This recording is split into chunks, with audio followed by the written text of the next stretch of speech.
اعوذ باللہ من الشیطان الرجیم بسم اللہ الرحمن الرحیم الحمدللہ رب العالمین اللہم صلی علی محمد وآل محمد وعجل فرجہم۔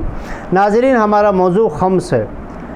آج کی اس ویڈیو میں ہم جانیں گے کہ انشورنس پر کب خمس واجب ہوتا ہے، اور جو بچت اسکیموں میں پیسے جمع کراتے ہیں، فکس ڈپازٹ میں پیسے جمع کراتے ہیں، ان پر خمس کب واجب ہوتا ہے۔ انشورنس، بعض لوگ یہ بھی سوال کرتے ہیں کہ کیا انشورنس کرانا جائز ہے؟ تو انشورنس کرانا جائز ہے۔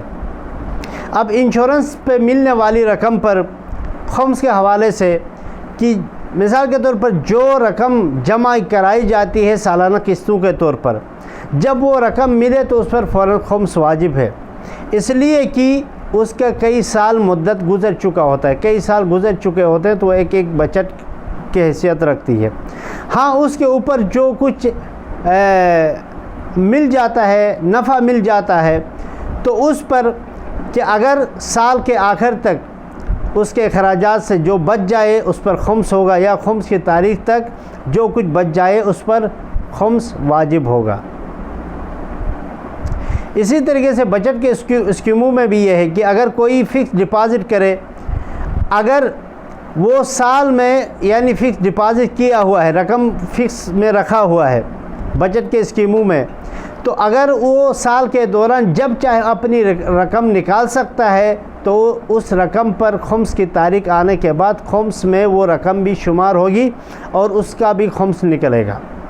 نہیں، اگر وہ سال میں یعنی جب چاہے وہ نکال نہیں سکتا ہے، بلکہ جتنی مدت کے لیے اس نے فکس کیا ہے اتنی مدت کے بعد نکال سکتا ہے، تو پھر اس صورت میں جب اس کے پاس وہ رقم آ جائے تو اس وقت اس رقم پر خمس دینا ضروری ہے، واجب ہے۔